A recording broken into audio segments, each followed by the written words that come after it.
طبعا حتى نتحدث اكثر بالموضوع ويانا بالاستوديو الدكتوره الصيدلانيه سازان، حتى نشوف مدى خطوره هذه الادويه والعلاجات اللي اغلب الامهات اليوم يستخدموها بدون وصفه طبيه وبدون استشاره الطبيب. يسعد صباحك. اهلا وسهلا، صباح النور، اهلا وسهلا بكم. نورتينا. طبعا بالبدايه احنا شفنا هذا التقرير وشفنا هذه الادويه اللي هي تعالج السعال وانفلونزا وهاي الامور وما بدا خطورتها، شنو هي المواد اللي موجوده بها، يعني بالتفصيل اذا ممكن تعطينا. اي طبعا اهلا وسهلا بكم وبمتابعي قناتكم قناه دجله.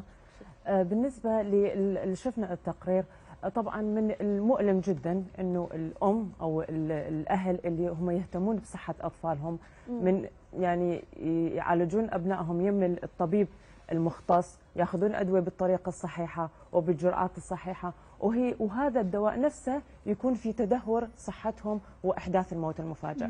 هذا اقصى ما يكون على الاهل وعلى المجتمع بشكل عام. أكيد. اي فعلا هذه الادويه اللي ذكرتوها بالتقرير هي بشكل عام الدواء يحتوي على ماده فعاله وماده مضافه. اي اضافات.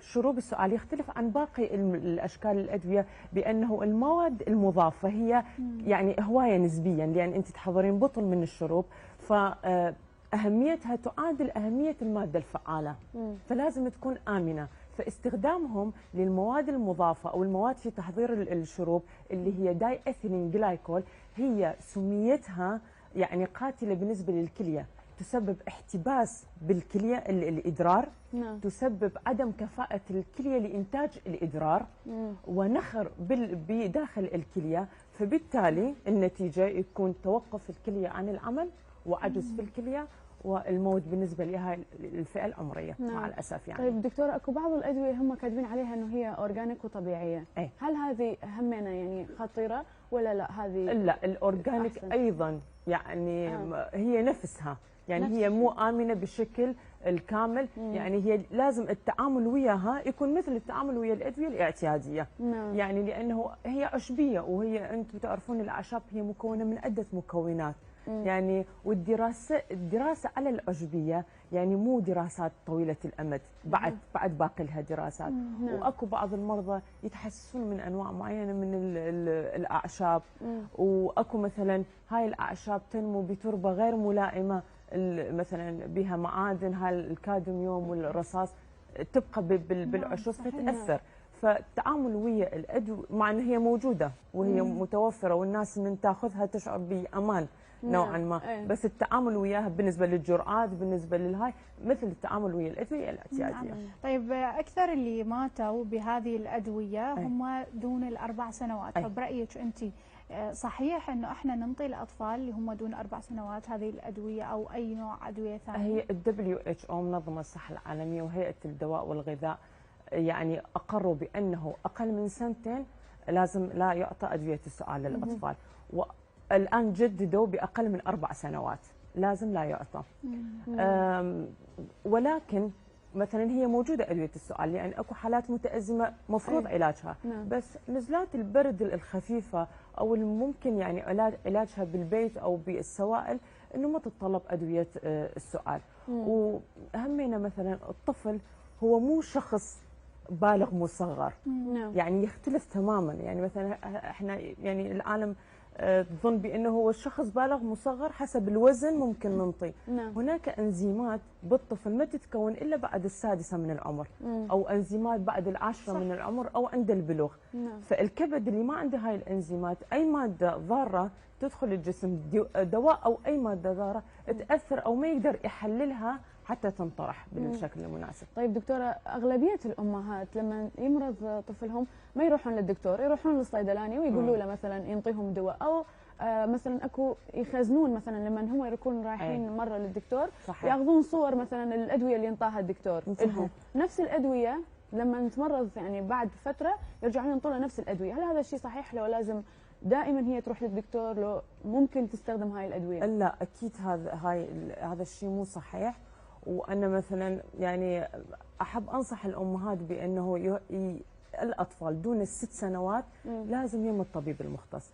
الصيدلاني مع انه انا مثلا صيدلانيه ممكن انه نعالج الاشياء الخفيفه، نوصف الاشياء الخفيفه للبالغين اوكي، بس اطفال دون الاربع سنوات او الست سنوات يفضل انه يروح يم الطبيب المختص، طبيب الاطفال المختص، ولا تخزن هذه المواد ابدا.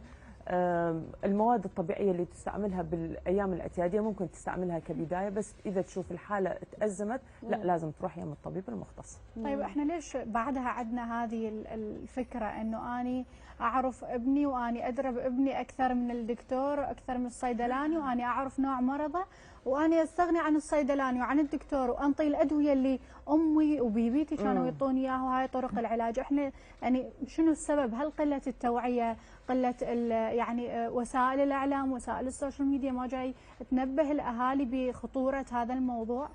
صحيح، يعني قله التوعيه، يعني هسه احنا نشوف بالمناطق اللي واعيه اكثر لا تروح يم الطبيب وتستخدم الاشياء اللي مثلا مكتوب اللي هي صحيحه، ولكن اكيد بكل البلدان، يعني مو بس مثلا هنا بالعراق، اكيد الفئه اللي هي اقل ثقافه واقل توعيه تقوم تستخدم الاشياء حتى الشعبيه، ممكن انه هاي تفيدها بس بالدرجه، يعني مو بدرجه مبالغه بها، حتى استخدام الدواء ما يكون بدرجه مبالغه بها، يعني لازم اني اشوف الاطفال ولازم الطبيب المختص انه يشرف على علاجهم. نعم. طيب دكتوره، ممكن الامهات مثلا مرات يفكرون انه هذا الدواء ده ينطيني هوايه مثلا ادويه، يعني ابني يمكن ما محتاجها، او هي تحس مثلا انه ده ينطيني هوايه ادويه وابني هو بس مثلا ده يعاني من شغله معينه بسيطه، عم هيك ما ياخذون للدكتور وتقول لا خلاص انا راح انطيه هذا الدواء بالبيت ويمشي. لا هذا الشيء غلط، لانه اهم شيء بالمرض قبل العلاج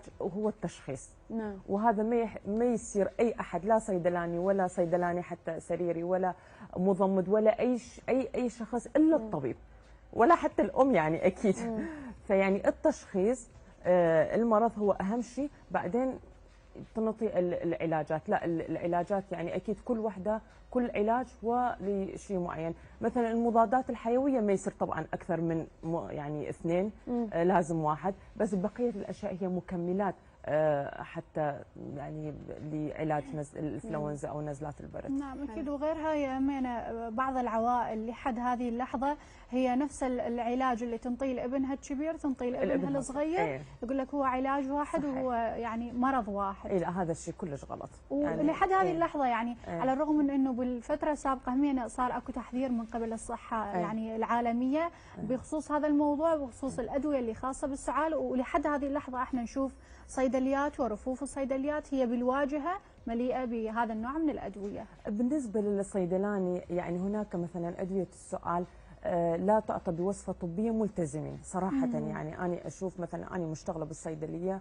ويعني عمر خلينا نقول دا اشوف المرضى اللي دا يجون يمي دا يقولون هاي 10 صيدليه دا اروح وما ينطوني هذا الدواء، هو موجود او يقولون ماكو، فاقول له هو بوصفه الطبيب راح تاخذ هذا الدواء، بس بدون وصفه يعني من المستحيل انه حتى الصيدلاني هي تكلفته مو شيء، فما راح يجازف بصحه المريض وبسمعه الصيدليه من اجل انه يعطي هذا الشرب، فبصراحه هم ملتزمين بهذا الشيء. طيب دكتوره، شنو اكو مثلا شغلات تقوي مناعه الطفل، خاصه احنا هسه بفصل الشتاء والكل يمرض، واكيد عنده يصير مثلا حراره، نزله، يعني كل انواع الامراض اللي يعاني منها، اكو مثلا شغلات فيتامينات او يعني تفيد الطفل وتساعده على انه يكون مناعته شويه اقوى؟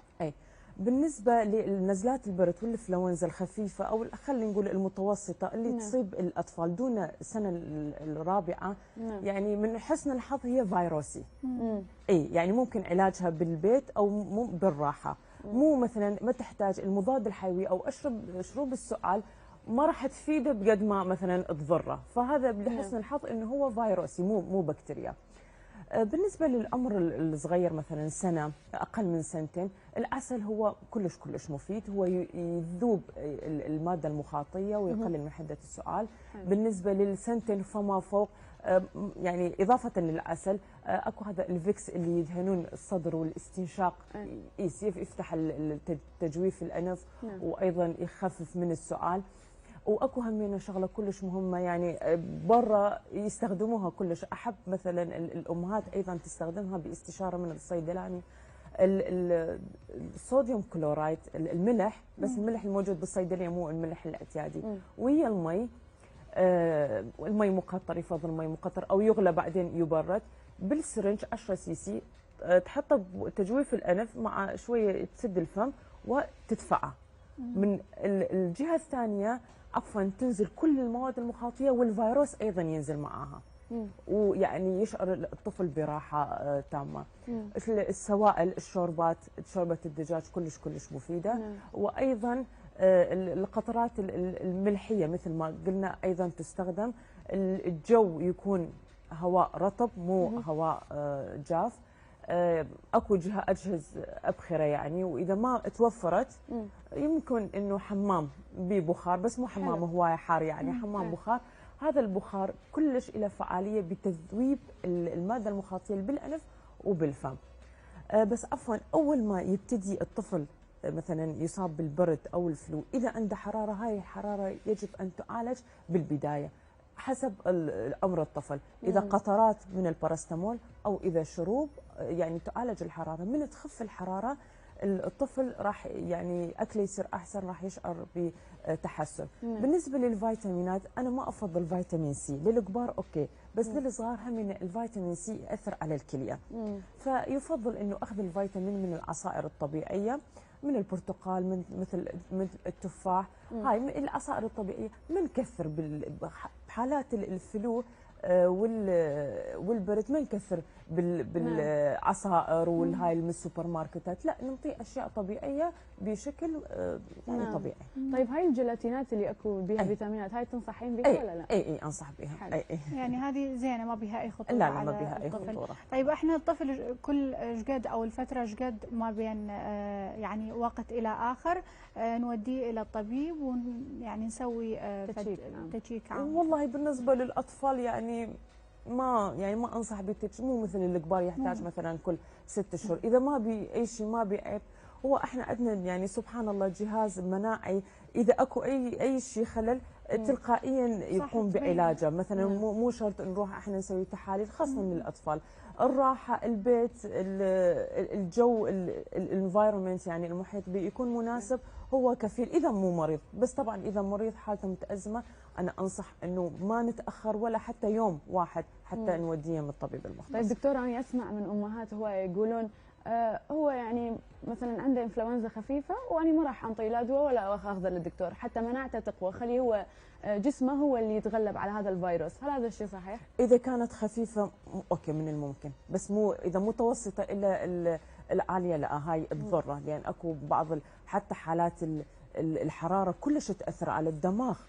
اي فاذا عنده حراره لا يعني لازم تعالج الحراره. بس اذا مثل ما انت قالت قحه بسيطه، انفلونزا بسيطه، ممكن انه بالسوائل، بالمي، بالهاي الملح والغسل اوكي ممكن ان تعالج بالبيت. إذن احنا بحاجه الى توعيه اكثر وبحاجه الى يعني التزام اكثر من قبل الاهالي بهذه التعليمات المهمه جدا اللي قدمتيها حضرتك. اهلا وسهلا. شكرا لك. شكرا لك نورتينا. طبعا هاي المعلومات اغلبيه الامهات خاصه بهذا الفصل يعني يحبون يعرفوها، ويمكن هم يعني الاغلبيه يروحون ياخذون دواء يستخدمون دواء قديم.